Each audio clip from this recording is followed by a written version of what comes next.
Welcome everyone to News Roundup number 51. When I can find it. Here we go. Guess what's making a comeback amongst us Brits? Sewing. According to the Daily Express, the nation has rediscovered the joy of making your own clothes. The dire financial crisis is one of the reasons, but sewing machines are also back in fashion because of the success of the BBC Two TV programme The Great British Sewing Bee, which aims to find the country's best amateur sewer. The show attracted 2.7 million viewers, and it seems that the number of sewing machines sold across the UK has doubled. There has also been the emergence of sewing cafes, where customers can rent sewing machines for £5 an hour and get lessons. Suddenly it seems that sewing is the new rock and roll, said Peter Hobkirk of the Sewing Machine Trade Association. It seems that a council in Wales has decided to scrap its £50,000 a year grass-cutting bill after discovering it had been trimming more than 560 lawns it did not own, says the Daily Telegraph. Although Powys Council introduced a lawn trimming service in 1996 to help elderly and sick council house tenants to maintain their gardens, a spot check in homes discovered it had been maintaining lawns it hadn't owned for almost a decade.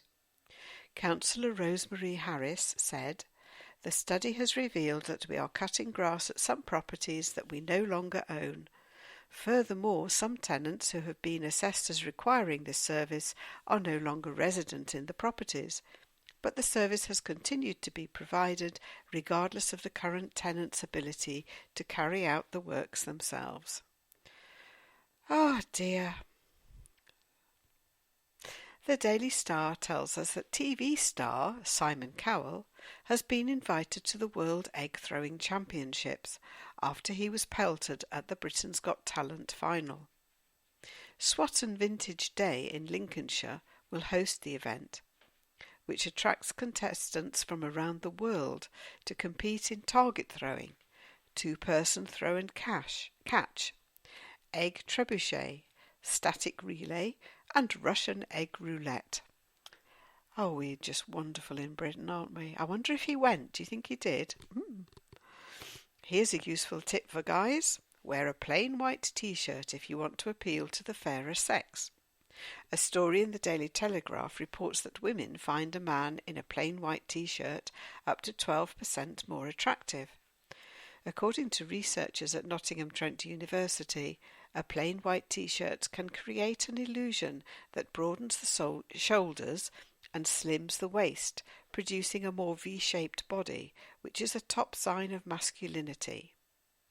Well, what I want to know is, did that work for, it says appeal to the fairer sex, or did it appeal to the same sex? So now we know. Deputy Prime Minister Nick Clegg says that Kung Fu Panda is one of the greatest films made in recent years. According to The Sun, in an interview with Lib Dem Voice, Mr. Clegg said, "I'm a big fan of quality cartoons. Kung Fu Panda, I have to say, is one of the greatest films made in recent years. It's superb." Well, I've seen it, and yes, it's good, but one of the greatest films made in recent years? Definitely not. He needs to get out more, Mr. Clegg. Inspirational story in the Daily Telegraph that 23-year-old Zoa Hedges-Stocks, born into the travelling fair life, who grew up in a caravan and never completed a full school year, is to graduate from Cambridge University with a first in history, after studying for 3 years at Murray Edwards College. She said, "I've never experienced any snobbery about my background at Cambridge, and everyone has been really welcoming. She's the only member of her community to have gone to university, and just a few generations ago her ancestors could not read or write. Zoa went to her local school, but missed the summer term each year to travel with her family to fairs across East Anglia, helping her mother run the burger van, while her uncle had a set of dodgems inherited from her grandfather. Her mother's family have been travelling showmen since 1821. Feed me now. According to the Daily Star, recent research shows that British teenagers cost billions of pounds to feed.